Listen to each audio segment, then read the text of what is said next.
Okay, അപ്പോൾ നമ്മൾ ഒന്നാമത്തെ തിയറത്തിൽ എന്താ പഠിച്ചത്? ഈക്വൽ കോഡ് subtended equal angles at the centre എന്ന് പഠിച്ചു അല്ലേ? അപ്പോൾ രണ്ടാമത്തെ തിയറത്തിൽ പറയുന്നത് എന്താണ്? If the angle subtended by the chords of a circle at the centre are equal then the chords are equal എന്നാണ് പറയുന്നത്. അതായത് ഈ ആംഗിൾ നമുക്ക് ഗിവൺ ആണ്.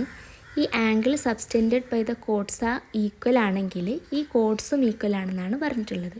അപ്പോൾ ഇത് പ്രൂവ് ചെയ്യാനായിട്ട് നമ്മൾ എന്താ ചെയ്യേണ്ടത്? നമുക്ക് ഗിവൺ ആയിട്ടുള്ളത് എന്താണ്? Given angle A O B is equal to angle D O C അല്ലേ?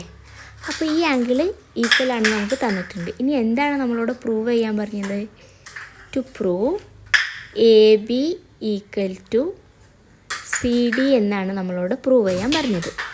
അപ്പോൾ നമ്മളതിനെന്താ ചെയ്യേണ്ടത്? നമ്മൾ ഈ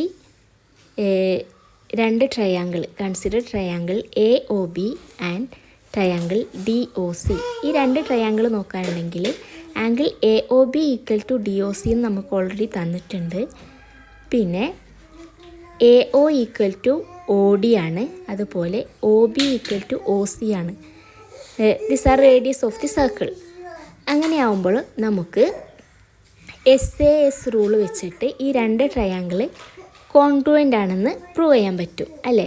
സൈഡ് ആംഗിൾ സൈഡ്, ആ റൂൾ വെച്ചിട്ട് നമുക്ക് ഈ ആംഗിൾ കോൺഗ്രുവൻ്റ് ആണെന്ന് പ്രൂവ് ചെയ്യാൻ പറ്റും.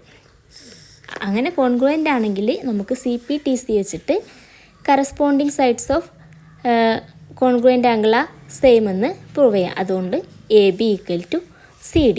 അതാണ് തിയറം 2 പറയുന്നത്.